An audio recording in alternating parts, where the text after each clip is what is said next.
How did we overcome falling due to sexual urges? Please, Pastor. I will never forget that. Man of God, just reset me straight up. You want to touch me? I say, hey, get behind me. That's what happened. Yes. Angels. Waited all these years. You were now greeting people. I went to change. Do my fast, dress. make we go out. I was angry. Somebody was asking that how do you settle with one person when there might be somebody better outside, right? Someone wants to know how we dealt with feelings, emotions, and how did we overcome falling due to sexual urges? Please, Pastor, please answer the question. Apostle, over to you. There was one day you helped me. I was, and they say, man of God. I will never forget that. Man of God, just reset me straight up. Oh my goodness.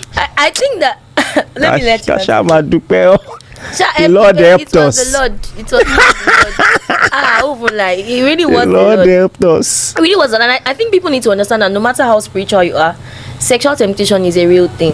And it's interesting because God put it there for a particular time, so He's not going to remove it because you need it eventually. You need it in the relationship. So you first of all need to be led by the Holy Ghost, and then really do your best to put checks in place. The reality is, even that is not all there is, because I mean we were very accountable to people, to our parents, but somehow, some way, sometimes, in fact, there were times I would come to your house, I'll visit, it's a full house, then everybody's going out, just going about their day. Hey, I'm going to the market, I'm going to the and all of a sudden you are alone. Then the man of God is speaking in tongues. You want to touch me? I say, hey, get behind me. That's what happened. Yes. Angels. You know. Thank God they are saved by grace. I was speaking in tongues. But anyway, but I just want you to know that a sexually pure relationship where you wait until the wedding night for sex is possible, and that God still helped us do it. God still helped us do it, yes. And that even when you do cross your boundaries, you can always get up, be accountable, and do better, and have a wedding date in mind. Because if you're just dating endlessly, like at least if there is a wedding date, this is the day that there will be the fulfillment of the promise. But when you're just dating, that's why without end. Our first fight was our first almost fight was the wedding reception. Because he was looking for me. Because after I've waited all these years, you were now greeting people. I went to change. Do fast, make we go out. I was angry. What are you talking about? Do fast, make we go. Oh my God! Someone says, did we have any doubts during the engagement period, and how did we deal with it? Because as young people, you discover you're likely the only married people in your friendship circle. I think that was true. I think we're one of the first amongst our friends to answer that question, to get married. And I think that if we were not engaged as early as we were, which is why I'm happy you asked me to marry you early, I think we may have broken up if we're not engaged as early as we were. Okay. So I truly believe that first of all there was a statement of commitment that we were going to be doing this for life. So that helped us not just say, oh well, he said this or she said this and just end it. I think that helped us be better committed to each other. And then I think that I always trusted what God had told me about you. I always trusted your love for me, even in times when things were rocky. And then somehow you actually love me. Oh, I do. My husband actually loves me. So even when things were rocky, I think there was always understanding. There were times that it was really difficult, but eventually there was always understanding. I don't remember that day that we almost broke up. I know, never. It's been sensation. In fact, like I'm not doing again. So who will now go now after saying we are done? We're now sitting down there. That's not the way I remember it, but no problem. Okay, I just really thank God that we're here today, and I have no regrets. Yes, I think that's because now I'm remembering that it was more complicated. But yes, what he said. What do you think should be the maximum age gap between a couple? That's a difficult question. I feel like the difficulty is not because of any doctrinal limitation, but the reality is that there are practical limitations, and that's what makes it something to really consider. You have to understand that even if it's just a 3-year gap, sometimes it's a lot for two reasons. Number one, just for instance, not because the people I'm about to use as an example should be thinking of marriage or anything.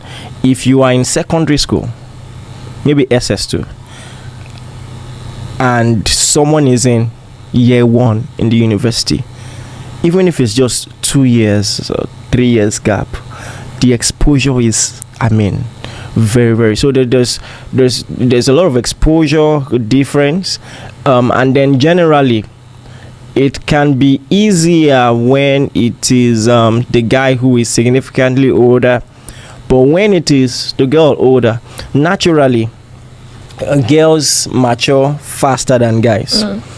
So like someone brilliantly said, at the age of 5, a girl has already very likely pictured what her wedding would be like, what she will wear and stuff like that, and a guy is just playing Superman and Batman at that age, and practically when a guy and a girl graduate same class from the university, the girl is almost ready psychologically for marriage on average, but the guy, it's just like there's this secret pressure that my life is just starting, and that just tells you that there is a huge divide. And that's why in your age mate, the guy will have to step up, and take some responsibility. So it's now even a more precarious, somewhat challenging circumstance when she is even older.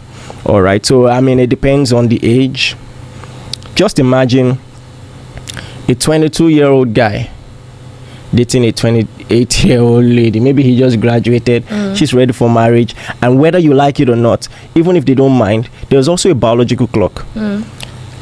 Ladies have menopause and guys are till infinity. So you see, when ladies are trying to put pressure, or on you or any such thing, just remember that the dynamics are different for them.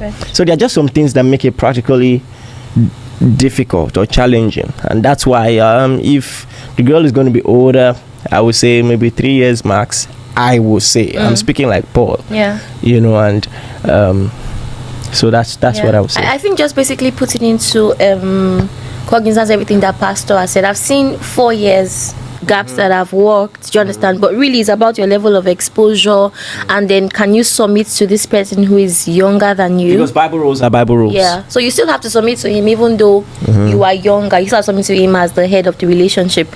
Somebody was asking that, how do you settle with one person when there might be somebody better outside? But I think we've how are you sure this is the person? Please don't date